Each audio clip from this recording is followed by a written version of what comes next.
오늘 저는 그 말씀 맞들어서 예수님 뵙고 싶습니다 라는 제목으로 함께 은혜를 나누고자 합니다. 우리 사랑하는 성도님들은 어떻게 2015년 사순절을 보내고 계십니까? 어떤 교회는 사실 특별 새벽 기도회를 드리고 있습니다. 어떤 교회는 40일 동안 한 끼씩 금식을 하여 가난한 사람들을 도우게 하고 있습니다. 어떤 교회는 40일 동안 하루에 한 가지씩 착한 일을 하면서 그것을 아름다운 이야기로 남기려고 하고 있습니다. 어떤 교회는 자기가 가장 하고 싶어하는 일들을 절제하면서 주님을 묵상하는 그런 시간으로 사순절을 지내고 있습니다. 사랑하는 우리 성도님들은 무엇으로 어떻게 사순절을 지내고 계십니까? 저는 2015년 사순절에 오늘 본문에 나오는 말씀처럼 그렇게 되었으면 참 좋겠습니다. 예수님을 뵙고 싶습니다. 예수님이 뵙고 싶습니다. 정말 새롭게 다시 우리 예수님을 배웠으면 참 좋겠습니다. 저의 생애 55년 동안 부모님으로부터 또 주일학교의 좋은 선생님들로부터 이제 고등학교를 마치고 신학교에서 좋은 신학 교수들과 또한 목사님들로부터 또한 목회 현장 속에서 교육전도사로 전임전도사로 또한 부목사로 또한 담임 목사가 되기까지 목회 현장 속에서 하나님 예수님을 가르쳤던 그 배우고 가르쳤던 그 주님을 그러나 2015년에 다시 새롭게 배웠으면 참 좋겠습니다. 그동안 숨어 계셨던 그 주님, 아니 우리에게 막 가까이 가져와 계셨지만 우리가 눈 감고 받아들이기를 거부했던 그 주님의 모습을 새롭게 배울 수 있다면 참 좋겠습니다. 우리들은 얼마나 거짓된 삶을 살아가고 있는지 모릅니다. 다른 사람뿐만 아니라 자기 자신도 속이면서 살아갑니다. 자기 자신을 속이는 것을 자기 자신도 모르면서 속입니다. 완전한 속임수죠. 그런데 이런 속임수의 그 무지 가운데 살아가는 존재가 우리들인 것입니다. 저는 이번 주 그 뉴스에서 9시 뉴스에서 어떤 목사 부인이 이렇게 목사 부인이라고 죄송합니다. 목사 부인이 이렇게 고백하는 것을 들었습니다. 목사를 만들면 변할 줄 알았는데 그렇게 되지 않았더라. 목사를 만들면 변할 줄 알았는데 그렇게 되지 않았더라. 목사가 된 유명한 코미디언의 아내, 그 목사님의 사모님이 한 말입니다. 그것도 사람들 앞에서, 법관들 앞에서 한 말입니다. 목사를 만들면 변할 줄 알았는데 그렇게 되지 않았다. 그리고 더 놀라운 고백을 했습니다. 나는 32년간 포로처럼 살았다. 그렇게 아름다운 인테리어를 장식하고 신약성경 큐티한 책을 만들어내고 사람들 앞에서 화려하게 보였고 텔레비전 앞에서는 웃음꽃을 피우면서 행복한 부부처럼 보였지만 나는 32년간 포로처럼 살았습니다. 법관 앞에서, 형신도 앞에서 그렇게 얘기했습니다. 저는 두 사람을 보면서 거짓된 신앙의 모습의 끝판을 보았습니다. 그들은 사람을 속이고 자신을 속이고 교회와 목사라는 그 직분을 이용해서 결국은 하나님을 속인 자들이 되었던 것입니다. 그리고 그들이 속인 모든 사람들의 조롱거리가 되었습니다. 교회와 목사라는 직책조차도 한없이 수치스러운 그러한 말들이 되어버렸습니다. 가뜩이나 교회에 대한 부정적인 인식들이 가득한데 바로 그들이 또 해낸 것입니다. 그 말 가운데 얼마나 많은 교만이 들어있습니까? 목사를 만들면 변할 때 아픕니다. 그리고 그렇게 사랑스러운 모습 하나님께 주신 은혜가 있음에도 불구하고 그렇게 나는 포로처럼 살았다고 하는 그런 조롱거리가 되는 말을 고백했던 것입니다. 정말 주님은 어디 계신지, 이 시대의 주님은 어디 계신지 더없이 올해 사순절의 모든 어떤 다른 것보다도 우리 주님 그분을 뵙기를 간절히 바라는 마음 있습니다. 오늘 본문에 주님을 뵙기를 간절히 소원하는 사람들이 있었습니다. 이 사람들은 그리스 사람들이었습니다. 그런데 이 사람들이 유대인의 큰 명절을 맞이해서 그 유대인 명절을 맞이해서 예루살렘으로 올라왔습니다. 유대인들은 세 번의 명절 때가 되면 6월절, 장막절 또한 오순절이 되면 의무적으로 성전에 가서 이제 제사를 드리거나 예배를 드렸습니다. 그런데 오늘 본문에 나오는 사람들은 그리스 사람들임에도 불구하고 그러한 유대인의 명절을 맞이해서 예루살렘에 올라왔던 것입니다. 이들은 이방인으로서 유대인 회당에 참석하면서 율법을 부분적으로 지키는 하나님을 경외하는 이방인들이었다고 사람들이 말합니다. 시작자들이 유대인으로 개종을 하지 않았지만 개종하기도 어렵습니다. 잘 받아들이지 않습니다. 그러나 유대인 회당에 참석하면서 하나님의 말씀을 묵상하고 그 말씀을 지키면서 살아가는 하나님을 경외하는 이방인들, 그 그리스 사람들이었을 거라는 것입니다. 이들이 이제 유대인의 그러한 어떤 전통뿐만 아니라 예수님에 대한 소문을 또한 들었던 것입니다. 다른 사람과 달리 권위가 있고 그 말씀에 힘이 있고 능력이 있고 또 많은 환자들을, 병든 자들을 치유해 주시고 귀신을 내쫓는 하나님의 나라, 하나님의 복음을 선포하는 분이 계신데 마치 메시아와 같은 구약성경이 가르치고 있는 그 다가올 다윗의 후손에서 나올 메시아와 같은 분이 유대 땅에 계시다고 하는 소문을 들었던 것입니다. 그래서 그들은 6월절 큰 명절이 되었을 때에 예루살렘을 방문하면서 동시에 예수님을 만나고 싶어 했던 것입니다. 예수님 만나고 싶습니다. 간절한 마음의 소원을 가지고 그들은 예루살렘으로 올라갔습니다. 그 사람들이 수소문하여 예수님을 만나고 하였지만 예수님을 만나기가 그렇게 쉽지가 않았습니다. 결국은 예수님을 만나고 싶어 했던 이 그리스 사람들이 이제 예수님의 제자들 가운데 유대인의 이름을 가진 필리푸스하고 안드레아스라고 하는 이 유대인임에도 불구하고 그리스식 이름을 가진 두 제자를 알게 되었고, 특히 필리푸스라고 하는 빌립 이 사람을 찾아가게 되었습니다. 우리가 언어가 같으면 굉장히 친근감을 가지게 마련이죠. 이름이 또 비슷비슷하면은 이렇게 친근감을 가지게 마련입니다. 그래서 이 사람들은, 이제 그리스 사람들은 그 빌립을 찾아가서 선생님, 우리가 예수님을 뵙고 싶습니다. 우리가 예수님을 뵙고 싶습니다. 그래서 간절한 마음을 좀 예수님께 대신 전해달라고 부탁을 했던 것입니다. 빌립은 다시 자기와 같이 그리스 이름을 가진 안드레아스와 상의를 합니다. 안드레아스도 역시 그리스 이름이었기 때문에 이 두 사람 함께 그리스 사람들이 왔다는 얘기를 듣고 예수님을 찾아가서 예수님, 이방 사람들이, 그리스 사람들이 예수님을 만나고 싶어 합니다 라고 전했습니다. 자초지종을 얘기하고 이 중간 역할을 한 것이죠. 우리 예수님 그렇게 사람을 낯을 가리시는 분이 아니셨는데 그냥 만나주시면 되는데, 오늘 본문에서 우리 예수님께서 이상한 말씀하십니다. 인자가 영광을 받을 때가 왔다. 인자가 영광을 받을 때가 왔다. 이렇게 힘차게 얘기할 수도 있고요. 아니면 또 이제 인자가 영광을 받을 때가 왔구나, 이렇게 말씀할 수도 있습니다. 왜냐하면 유대인이 아닌 이방인들이 예수님을 찾는다고 하는 것은 깊은 의미가 있었기 때문에 그렇습니다. 이방인들이 예수님을 찾는 것은, 메시아를 찾는 것은 예수님께서 영광을 받으실 그때가 되었다는 것이고, 이 때는 바로 예수님께서 온 인류를 구원하시기 위해서 죽을 때가 되었다고 하는 그런 의미를 담고 있기 때문에 그렇습니다. 때를 읽는 것은 너무나 중요합니다. 시간을 읽는 것은 중요합니다. 하나님의 시간, 하나님의 때를 읽을 수 있는 사람은 영적 분별력을 가진 그런 사람입니다. 이 분별력을 잃어버리게 되면 지금 무슨 때인지 아무것도 모르고 그냥 부평초와 같이 세상 흘러가는 세상 정보에 의해서 자기의 감정에 따라서 살다가 그냥 끝나는 것입니다. 하나님의 때를 읽어야 하는 것입니다. 지금 우리가 어떤 때, 왜 우리가 이곳에 존재하는지, 내가 왜 이 2015년에 미련대 이렇게 살고 있는지 그 의미, 그 때를 알아야 하는 것입니다.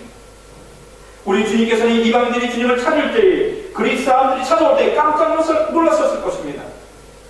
이제 내가 영광받을 때가 되었구나.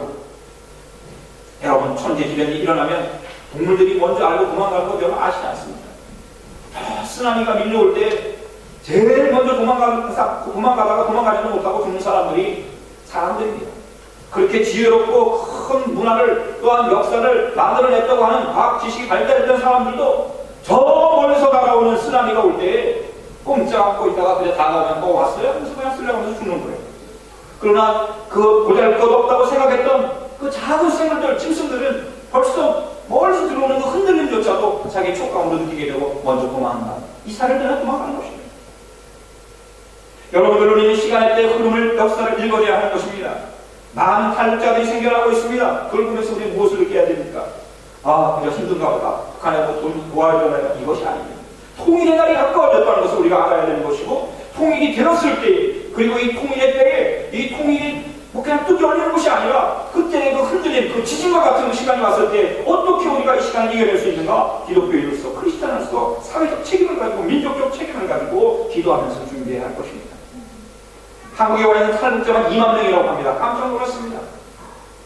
어떻게 한두 사람만 넘어와도 놀라고 10분 이상에 왔던 그런 사람들이 2만 명이 와서 한국에 살고 있다고 합니다. 이 말은 지금 중국 땅에, 혹은 또한 이 동남아시아의 그 통일, 우리의 한국으로 돌아오는 그 루트 속에 수십만 명이 지금 그곳에 있다는 것을 의미하는 것입니다. 그렇다면 그것은 무엇이겠습니까? 수많은 사람이 생명의 위험을 무릅쓰고 북한 땅을 떠나고 있다는 것은, 조국을 떠나고 있다는 것은 조국이 무너지는, 북한이 무너지는 소리라고 볼 수가 있는 것입니다. 여러분은 왜 지금 이슬람 사람들이 서로 싸우고 있습니까? 우리 거기에서 하나님의 때가 가까웠다는 것을 읽어야 하는 것입니다. 왜 순교자들이 저렇게 피를 흘리면서 간밤에도 수백 명이 또 죽었다고 합니다. 왜 이런 일이 일어나고 있습니까? 바로 우리가 살고 있는 몇 시간 저 건너편에서 이런 일이 있고, 아프리카에서는 먹을 물이 없어서 어떤 청년은 우리가 샤워하는 그 물을 보면서 너무나 문화적인 충격을 느꼈다고 합니다. 3개월 정말 우리가 같이 여기 있는 청년인데, 먹을 물이 없어서 소들이 소변을 보고 그런 그 물을, 더러운 물을 땅을 파가지고 거기에 나온 그 흙탕물을 걸러서 그 물을 마시는 그러한 곳에 있다가 우리 왔을 때 수도에서 물이 콸콸콸 나오는 것을 보면서 충격을 받았다고 합니다. 바로 동시대에 왜 이런 엄청난 일들이 지금 일어나고 있습니까? 그러면 우리들의 책임은 무엇입니까?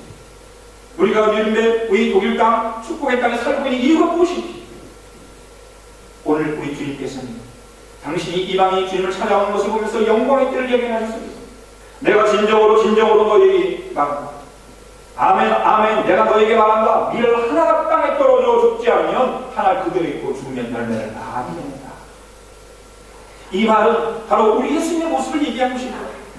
미라이신 하나님, 미라이신 우리 예수님께서 십자가에서 돌아가시지 않으면 그대로 있을 것입니다. 예수라는 존재는 그냥 2000년의 한 인물로 사라질 것입니다. 그러나 그분이 우리를 위해서 죽으심으로, 그대로 죽으심으로 수많은 구원의 열매를, 우리 같은 구원의 열매들이 2000년이 흘러서도 있다는 것을 예수님 아셨기 때문에 이 말씀하신 것입니다.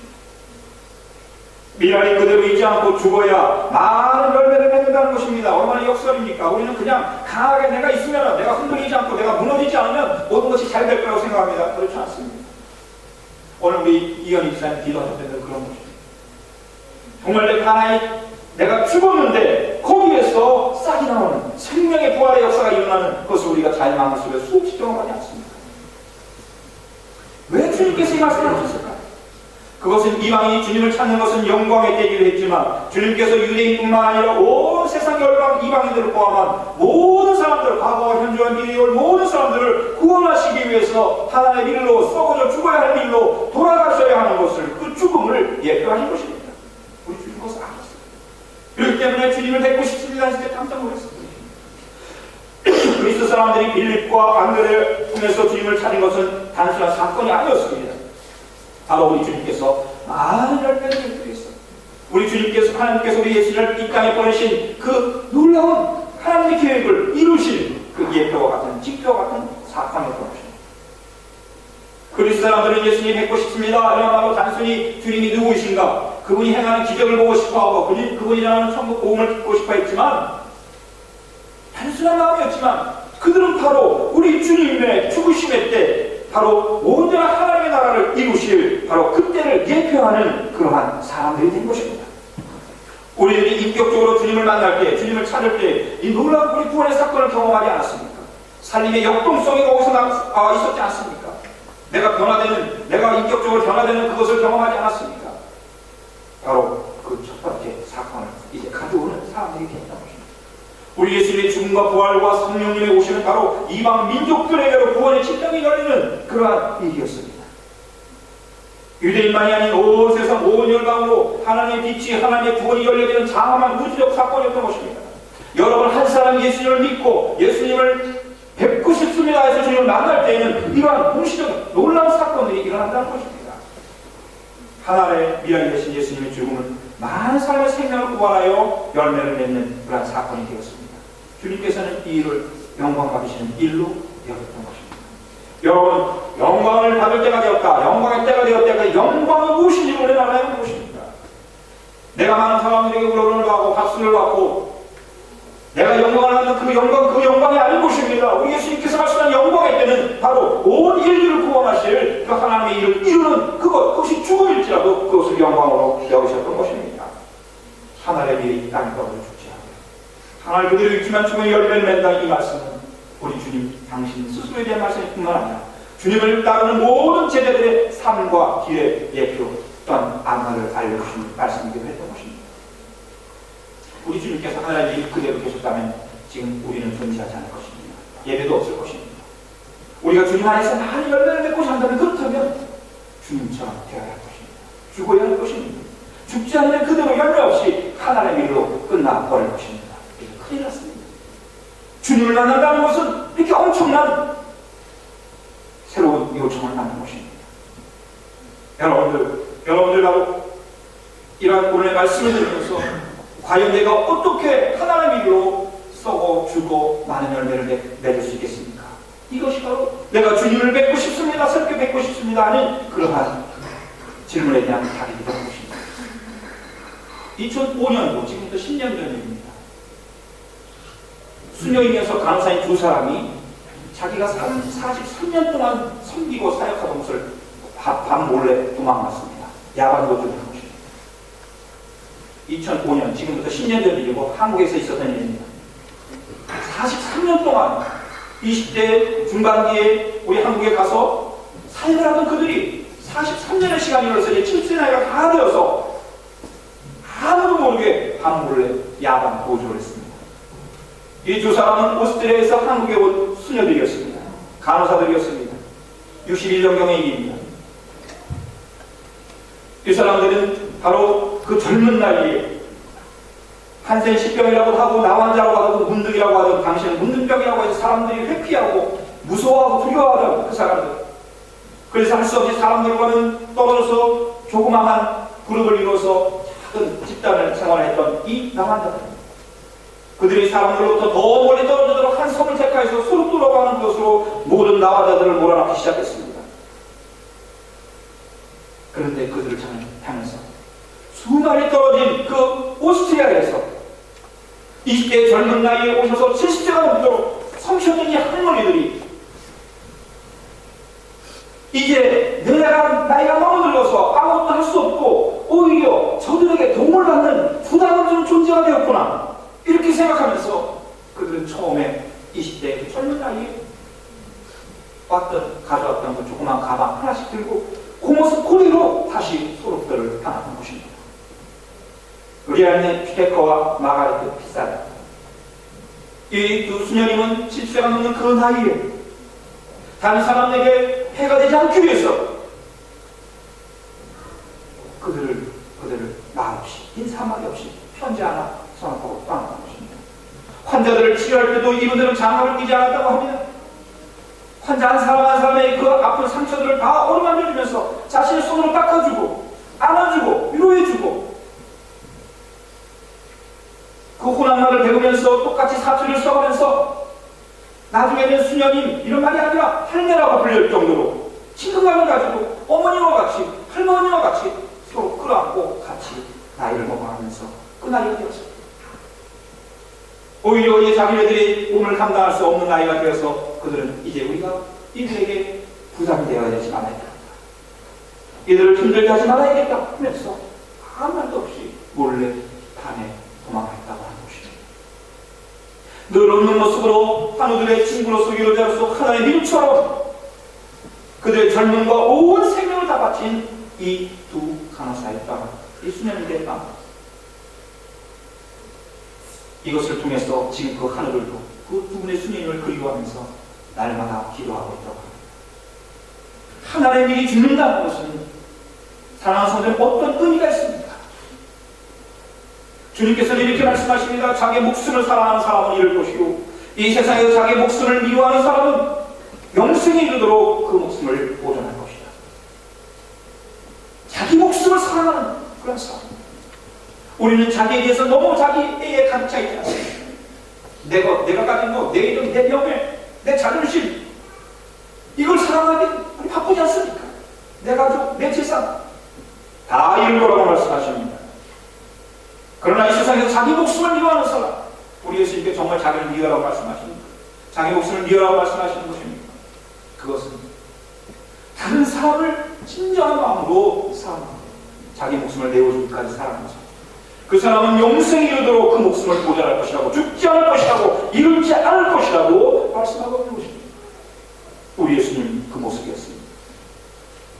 사랑과 미움의 이 관계를 이름과 어둠의 관계에서 얘기하지만 얼마나 그것이 세상적인 가치가 있는가 정반대의 말씀을 주님께서 하고 계십니다. 이것이 제자들의 분명한 정각이에요. 나를 섬기려고 하는 사람, 주님을 섬기려고 하는 사람, 누구든지 나를 따라옵니다. 내가 있는 곳에는 나를 섬기는 사람도 함께 있을 것이다. 나를 섬기는 사람, 나를 섬기면 내 아버지께서 그를 높여주실 것이다. 나를 섬기면 내 아버지께서 그를 높여줄 것이다. 우리는 얼마나 자기를 사랑하고 자기를 높이려고 노력하고 있습니까? 이 말씀은 바로 주님께서 당신 자신의 죽음을 예표한 것이며 동시에 주님을 따라가는 우리들을 향해서 그 말씀을 듣는 빌립과 또한 안드레아에게 물론했고 주님을 찾는 주님을 만나기로 하는 예수님을 뵙고 싶습니다 하는 그리스 사람들에게 하신 말씀이지만 오늘 우리에게 하는 말씀이기도 한 것입니다. 주님은 당신의 목숨보다 우리를 더 사랑하여 당신의 목숨을 주셨습니다. 우리가 그 주님을 믿지 않습니까? 그 주님을 믿지 않습니까? 이 사람을 통하여 우리에게 영생의 은총이 주어졌습니다. 주님께서 사랑과 미움이라고 하는 역사를 통해서 이름과 어둠을 말씀하셨고 그렇습니다. 이중인 사랑에 집착하는 사람들에게는 오직 상실만 있을 것입니다. 그러나 하나님으로부터 얻을 것은 아무것도 없습니다. 그러나 섬김과 다른 사람을 위한 사랑의 삶을 살아가면서 자기 사랑을 내려놓은 사람들에게는 하나님의 영원한 생명과 천국과 영광 높여주심을 하나님의 높여주심으로 축복해 주실 것입니다. 수많은 선교사님들, 우리 교회 모든 봉사자들, 이름 없이 봉사하는 그분들 누가 알아줍니까? 정말 안 알아주죠.